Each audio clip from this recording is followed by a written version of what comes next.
isn't always easy being a person interested in spiritual matters, whereas in society most people are not.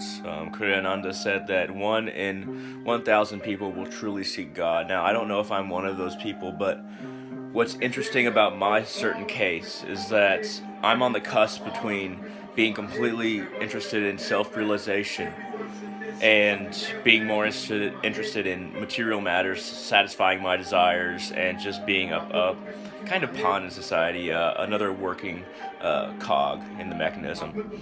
So when I when I have these days where if I feel especially isolated, uh, I fall back on spiritual practices, and I reaffirm my goal of, despite being very strange in society, somebody who's interested in self-realization.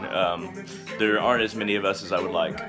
I fall back on my spiritual practices and I reaffirm my goals of achieving a degree of enlightenment in this life. Maybe not enlightenment itself. The way it's going, not conquer my desires or fears. So the way it's going, I simply wish to acquire a degree of enlightenment, or experience rather, a degree of enlightenment.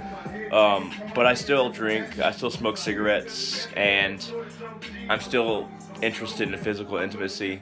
So I'm by no means a prime example of a spiritual practitioner, not by any means.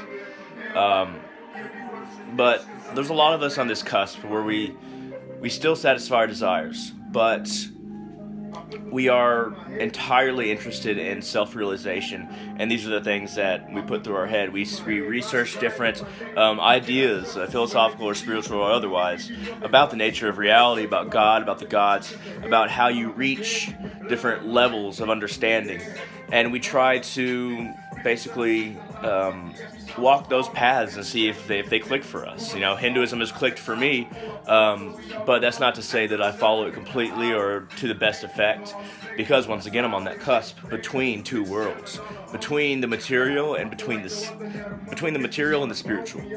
And really, when you think about it, that's what being human is.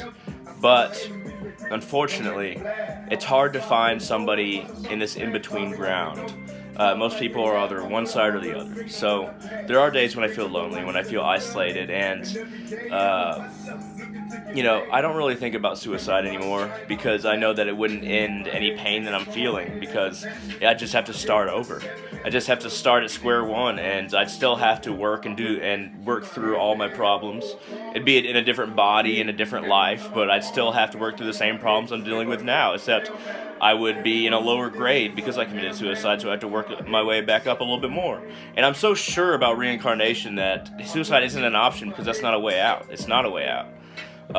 So it gets discouraging when you really don't have a easy way out, but there are paths, and there is a path that I know I must follow, but it takes time and effort and spiritual commitment that I have not proven that I have yet, to be honest.